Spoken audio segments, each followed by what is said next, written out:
Global happenings today. We communicate, we analyze global news. Stay tuned.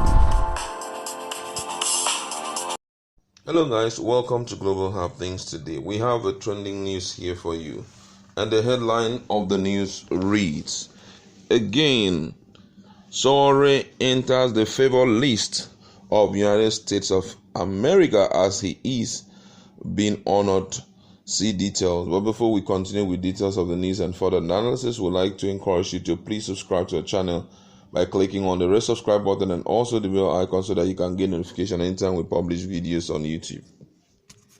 The 48-year-old journalist was first arrested on August 3, 2019 for calling on Nigerians to take to the streets in peaceful demonstrations to demand a better country for political leaders. Pro-democracy campaigner and journalist Omoyele Sowore has made a list of 20 New Jersey people to watch in 2020. By NJ.com, a respected newspaper in the region, Sowore made in on a list that includes New Jersey Governor Phil Murphy, who doubles as chairman of Democratic Governors Association. The list includes Charles Rose, the brains behind Iron Bond Cedar. Featuring Sowore on number 16 on his notable list, the newspaper said Omoyele Sowore, a Haworth resident, is an activist and a journalist who in August was arrested and held in his native Nigeria on charges of treason, money laundering, and cyber-stalking the Nigerian president. Sowore was released on bail on Christmas Eve after heavy pressure from neighbors and lawmakers in the United States. Sowore remains in Nigeria as his legal situation is still unresolved, leaving lots of question marks as to what comes next. Recall that 4 days before Sowore's release on bail on December 24th, a U.S. Congressman, George Gottemoeller, sponsored his nomination as prisoner of conscience at the Tom Lantos Human Rights Commission of the United States House of Representatives. The 48-year-old journalist was first arrested on August 3, 2019 for calling on Nigerians to take to the streets in peaceful demonstrations demanding a better country from political leaders. He was briefly released on bail on December 5th but rearrested a few hours later on December 6th by DSS operatives while appearing for his trial in a case brought against him by the Nigerian government.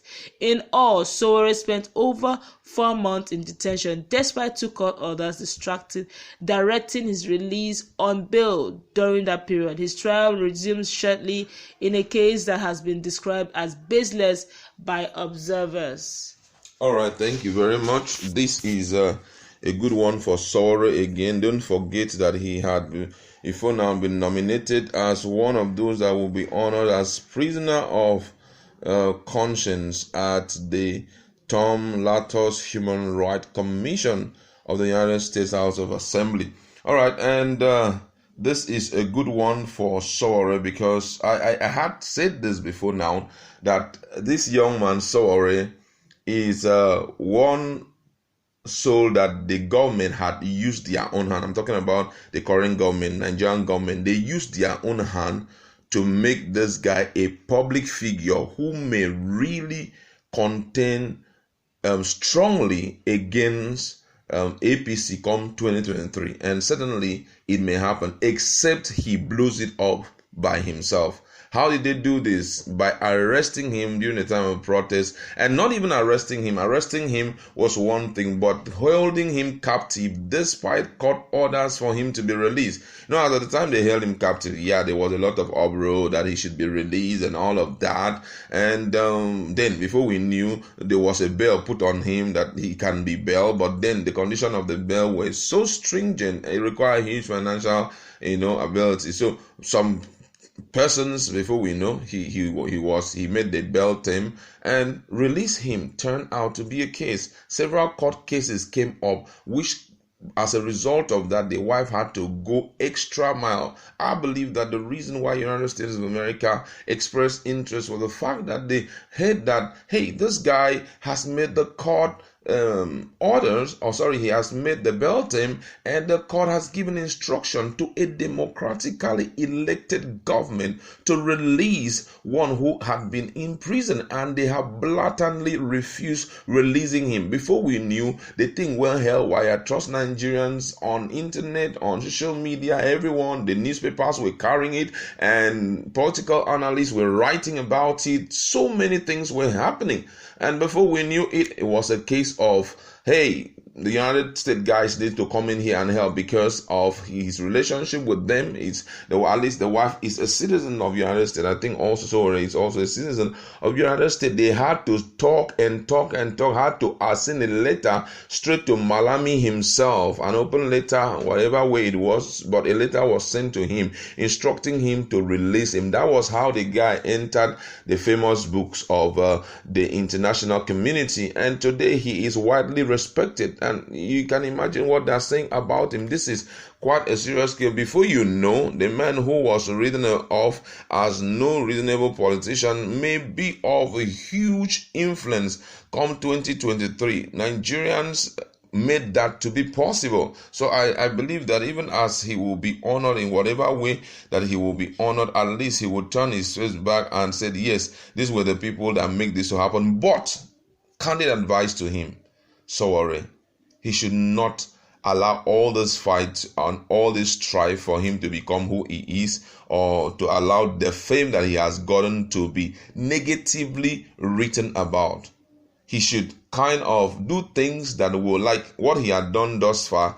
Don't forget that the federal government had a kind of ostracized these guys as they put them aside. I'm talking about Punch newspaper for calling the president of Nigeria, calling him Major General. They said that was not the way to addressing the president. Though, even if they said that wasn't the way, they had never been in the constitution a prescribed way of addressing the president. Just fairly recently, Shehu came up and was telling Nigerians that Muhammadu Buhari should be addressed. Anytime he goes for any occasion, will be addressed as Muhammadu Buhari, the president of Nigeria. But before then, it was not. And because of that, they have refused, accepting them again as one of the national newspapers that's been used by the government. And before we knew, he started again, said 1 million people should buy Punch newspaper. And I think that the whole thing is still on right now, trying to push for more than 1 million people to buy, because the truth of the matter is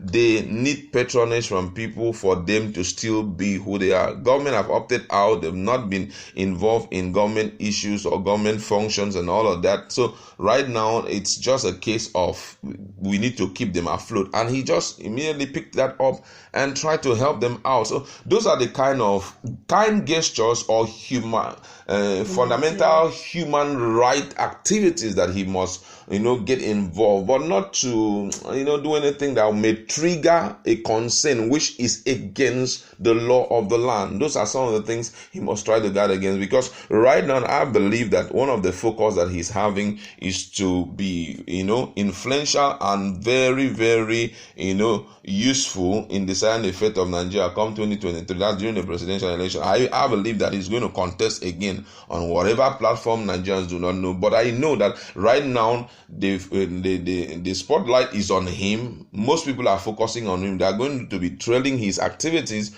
to know what kind of president he may be if he's been given the opportunity. So thumbs up to the young man. He's gaining recognition every day, and we are hopeful that he will influence Nigeria positively on a daily basis. I've actually, because of all this, I've taken my time and I've studied Sowore my little way. I've found out that actually this issue of activism is actually in his genes.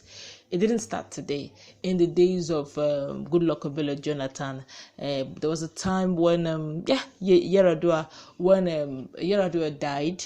There was this cabal. They were almost trying to make Jonathan, but I remembered Sowore took to the streets and said, no, according to the Nigerian constitution, this should be in place. There was protest. He rallied round and got Nigerians. There was so much protest in the land over it. And, Nigerians, brought attention to the Senate and all of that. And thank God, luckily for Nigeria, Goodluck Jonathan resumed as the president of Nigeria after the death of Yar'Adua. Same thing happened during Jonathan's regime when he felt Jonathan was not doing the right thing. He protested too. I could still remember he, alongside the present day president, that's Buhari, President Muhammad Buhari, and the Lai Mohammed them and the Loretta them, they went on rampage on the street and protested over the hike in price of fuel scarcity and all that. He didn't protest because he was in a PDP or APC. He just felt these are the things that were not functioning well. Maybe he didn't know that the government of the day would be like this, but he protested because he felt the things that were not going on well, and he lent his voice to it. Now, something similar has happened. That was when I said, look, the government of the, even though these are the set of people that we went in together with during the last protest, but they are the same people now that are doing the wrong thing. He still went to the street and said, look, I don't care if these guys were with me the last time, but they're not getting it right in Nigeria. So you just found out that it's not a party thing. I think it has always been in his genes. It didn't start today. If you check his history, even from the days of university, he has always been an analytical, continual kind of person. Always say, look, we need to do something. We need to protest if things are not doing right. So it has always been in his bloodstream. Okay, so if you watch him saying, look, 1 million people subscribe to Punch, it's that activism thing in him talking again.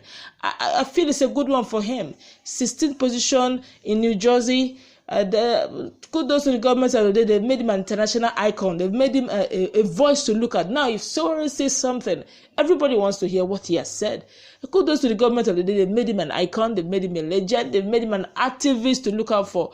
And history will be favorable to him, even at now, what he has done. So much that if proper care is not taken, some set of persons will take their time out and study Sowore just the way I did. But kudos to him, congratulations to Sowore, and I'm sure that much more as he continues in this light. I fear that even the court case, the government of the day needs to be very careful, because as soon as the court case resumes, I'm so sure that international bodies will also be observing and watching how the court will rule. All right, thank you very much. That's where we're going.